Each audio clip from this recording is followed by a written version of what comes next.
Hello everyone, welcome to PGRN knowledge. आज मैं आपको आधुनिक भारत का इतिहास पढ़ाऊंगी। इसमें जो फर्स्ट चैप्टर है यूरोपियन कंपनियों का आगमन। यूरोपीय कंपनियों का आगमन, और जो पहले यूरोपीय जो था वास्को डी गामा आया था भारत में, पुर्तगाली था। पहला यूरोपीय जो था वास्को डी गामा था, जो पुर्तगाल का निवासी था, जो केप ऑफ गुड्स से होते हुए गुजराती पथ प्रदर्शक अब्दुल मनीक की सहायता से 17 मई 1498 को कालीकट बंदरगाह कप्पकडानू नामक स्थान पर पहुंचा था। कौन सी जगह पे पहुंचा था? कप्पकडानू जगह पे। कौन? Vasco D gamma. कहाँ से होते हुए?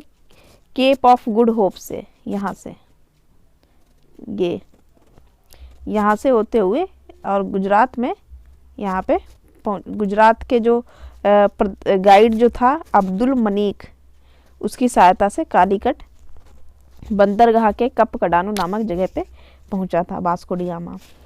कब? 17 मई 1498 को। जब वो वहाँ पहुंचा तो उसका काफ़ी ज़्यादा स्वागत किया गया। किसके द्वारा? वहाँ के जो शासक थे उस टाइम पे, कालीकट के जमोरिन, उन्होंने उसका स्वागत किया। और उसके बाद में पेडो अल्वरेज जो थे, केवल भारत पहुंचने वाला दूसरा पुर्तगाली था। दूसरे कौन पुर्तगाली पहुंच गए वास्को डी गामा के बाद में? ये भी चले आए यहाँ पर। पेडो अल्वरेज दूसरा पुर्तगाली।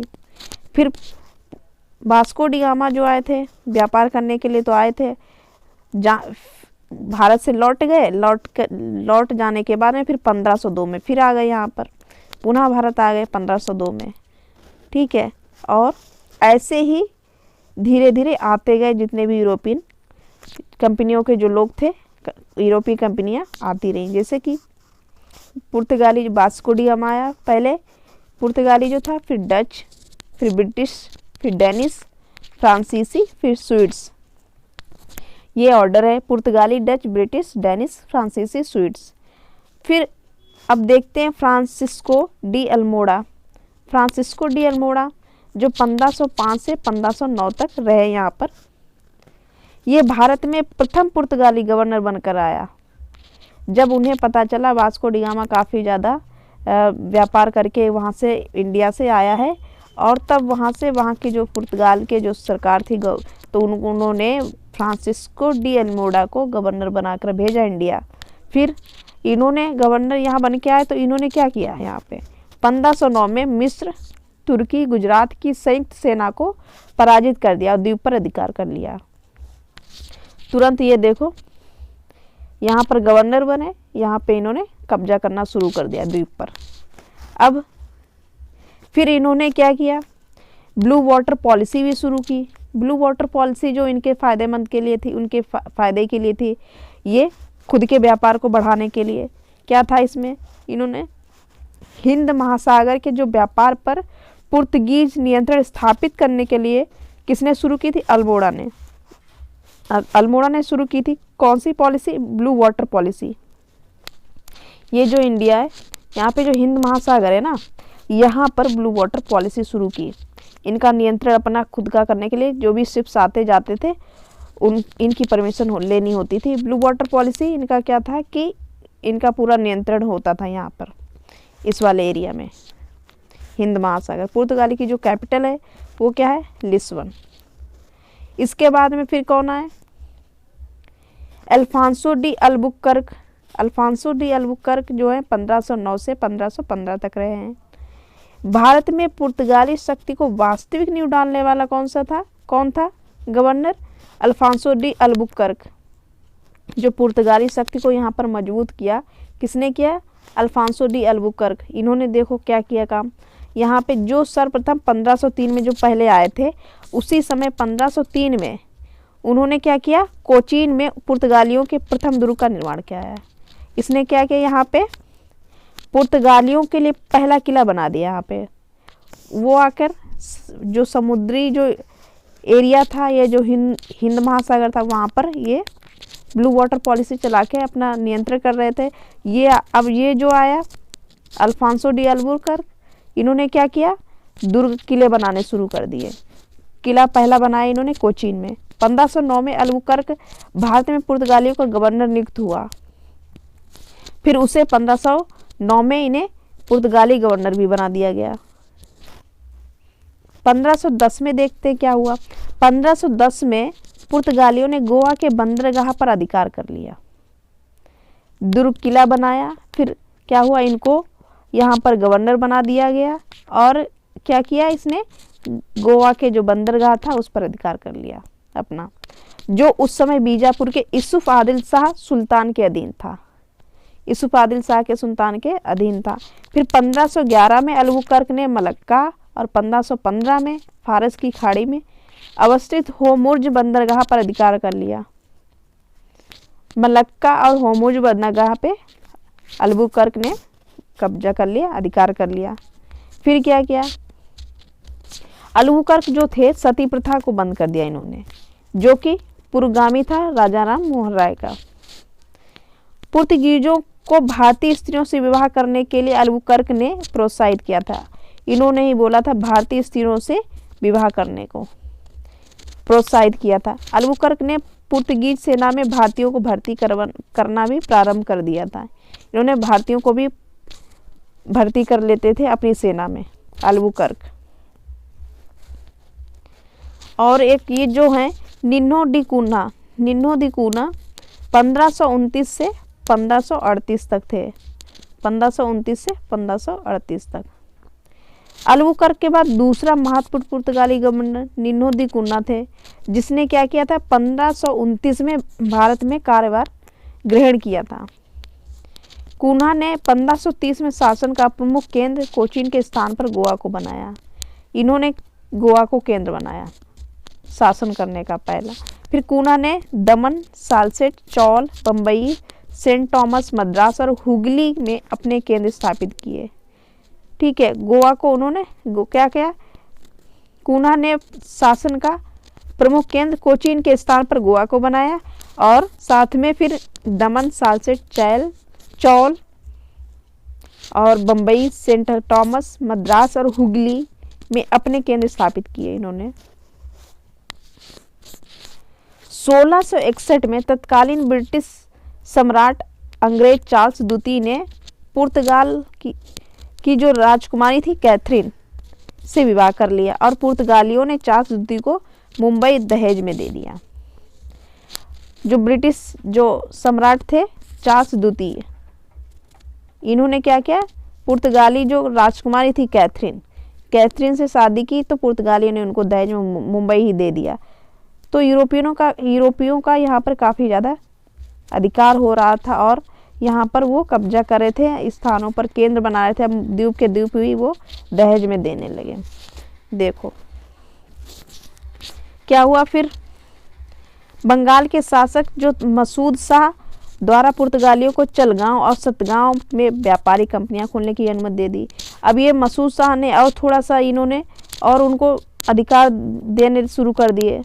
पहले क्या था, वो तो दुर्ग बनाते थे, फिर वाटर वॉल्सी और साथ में फिर बंदरगाह पे कब्जा किया। फिर वो ऐसे ऐसे करते करते अब इन्हें पुर्तगालियों को क्या किया, चलगांव सतगांव में व्यापारिक कंपनियां खोलने की अनुमति दे दी। किसने, मसूद शाह ने। फिर अकबर की अनुमति से हुगली में कंपनी की स्थापना की गई।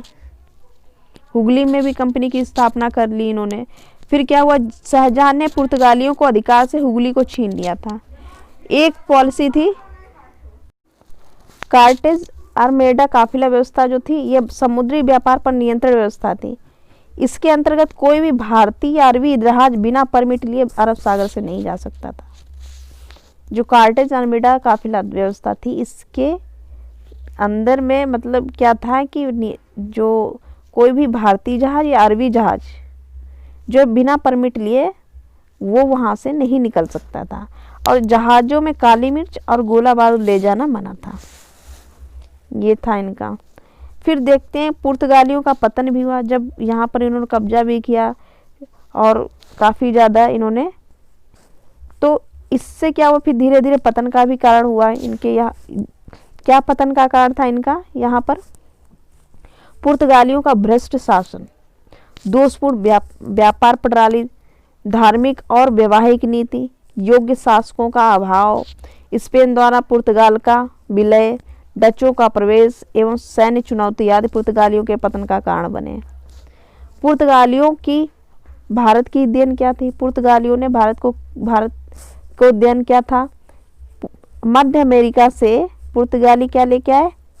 तंबाकू, मूंगफली, आलू, मक्का, पपीता, अमरूद में भारत में प्रवेश पुर्तगालियों ने कराया। किन चीज़ों का? तंबाकू, मूंगफली, आलू, मक्का, पपीता और अमरूद। फिर बादाम, लीची, संतरा, अनानास, काजू का प्रवेश अन्य देशों से भारत में पुर्तगालियों के माध्यम से हुआ।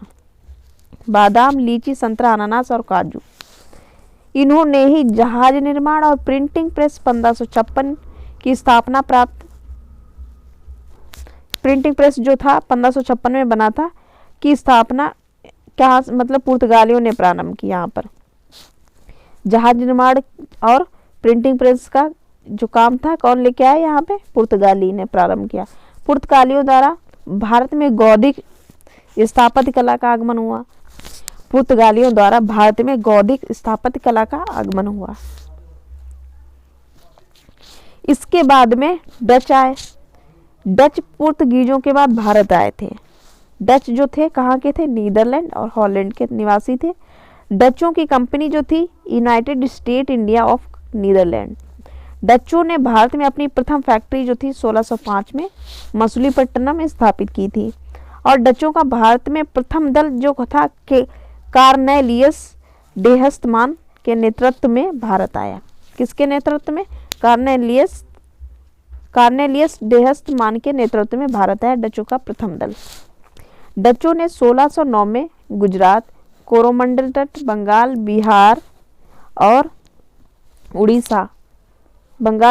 उड़ीसा में इन्होंने व्यापारिक फैक्ट्रियां स्थापित की डचों ने।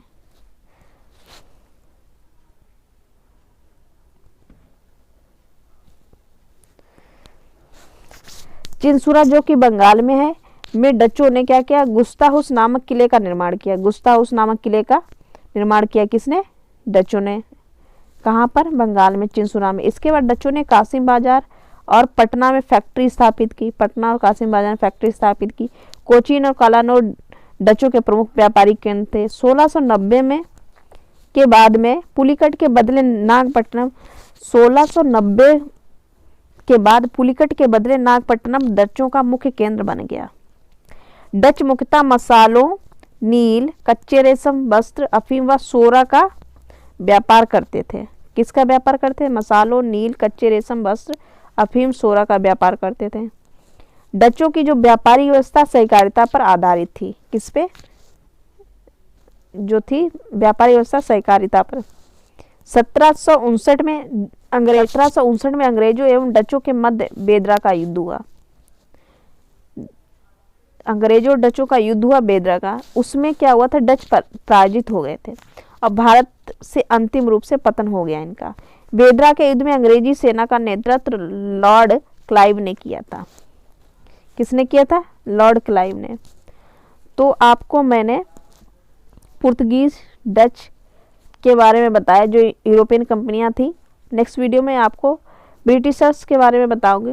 तब तक आप वीडियो को लाइक करें, चैनल को सब्सक्राइब करें। Thank you all of you and तक वीडियो देखने के लिए।